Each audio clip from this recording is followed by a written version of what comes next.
జున్ను, నీకొక కథ చెప్తాను విను. దురాశ గల పాలవాడు.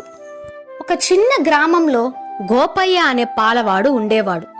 అతడు మొదట్లో చాలా నిజాయితీగా ఉండేవాడు. ప్రతి ఉదయం గోపయ్య తన ఆవుల నుండి తాజాగా పాలు తీసి గ్రామస్తులకు అందించేవాడు.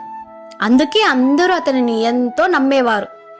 ఆ నిజాయితీ వల్ల అతని పేరు పెరిగింది. దాంతోపాటు డబ్బు కూడా కొంచెం కొంచెంగా పెరగడం మొదలయ్యింది. కాలం గడుస్తూ ఉండగా గోపయ్యలో దురాశ పెరిగింది.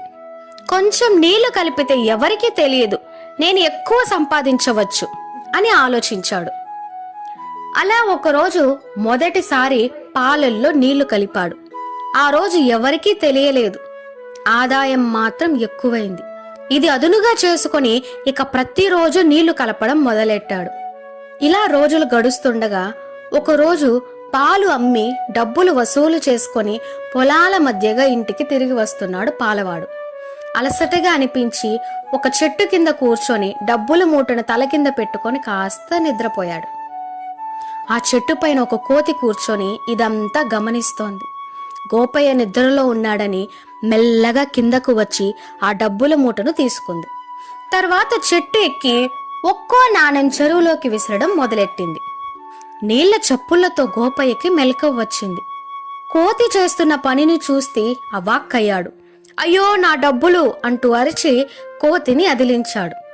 భయపడ్డ కోతి ఆ డబ్బుల మూటను గోపయ్య ముందు పాడేసి పారిపోయింది. గోపయ్య మూట విప్పి లెక్క పెట్టగా ఆశ్చర్యంగా సరిగ్గా పాలు అమ్మి వచ్చిన డబ్బులు మాత్రమే మిగిలాయి. దురాశతో నీళ్లు కలపగా వచ్చిన డబ్బులు ఆ నీటిలోనే పోయాయి. దాంతో ఆ పాలవాడికి అర్థమైంది, నిజాయితీగా సంపాదించిన డబ్బే మనది, అన్యాయంగా సంపాదించింది ఎప్పటికైనా పోతుంది అని. అందుకే ఎవరైనా వ్యాపారులు అన్యాయంగా వ్యాపారం చేస్తే పాల డబ్బులు పాలవి, నీళ్ళ డబ్బులు నీళ్ళవి అంటారు. అర్థమైందిగా జున్ను? ఈ కథ గనక మీకు నచ్చితే ఒక్క లైక్ ఇవ్వండి. ఇలాంటి మరెన్నో వీడియోస్ కోసం వెంటనే మన ఛానల్ని సబ్స్క్రైబ్ చేసుకోండి.